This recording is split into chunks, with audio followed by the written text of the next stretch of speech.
எல்லா சபைகளையுமே நாங்கள் கைப்பற்றுவோம் என்பதுதான் எங்களுடைய உறுதியான நிலைப்பாடு. ஏன் கேட்டால் இந்த சபைகள் என்பது மிகவும் முக்கியமானது.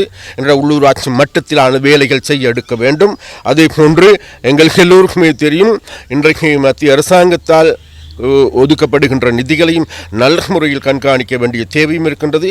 அந்த வகையில் நாங்கள் நினைக்கின்ற 17 சபைகளிலும் தேசிய மக்கள் சக்தி இம்முறை கொடிகட்டி பறக்கும் என்பதை சொல்லிக்கொள்ள விரும்புகிறோம். கடந்த காலங்களில் இடம்பெற்ற உள்ளூராட்சி சபை தேர்தல்களை எடுத்து பார்க்கின்ற போது என்பிபியால் அனைத்து சபைகளிலும் போட்டியிட முடியாத ஒரு சூழ்நிலை இருந்தது. தற்போது 17 சபைகளிலும் ஜாலியில் போட்டியிடுகிறது. இந்த வளர்ச்சியை எப்படி பார்க்குறீங்க?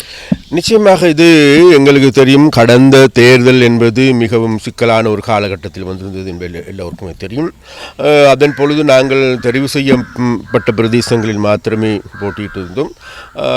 இம்முறை அதிலிருந்து பெரிய பாய்ச்சலாக பாஞ்சிருக்கின்றோம். அதாவது அன்றைய காலகட்டங்களில் 5 சபைகளுக்கு, அதாவது 4 சபைகளுக்கு மாத்திரம் கட்டுப்பணம் செலுத்தியிருந்த தேசிய மக்கள் சக்தி இந்த தேர்தலில் 17 சபைகளுக்குமான கட்டுப்பணத்தை செலுத்துவதற்கான நடவடிக்கை நாங்கள் எடுத்திருக்கின்றோம்.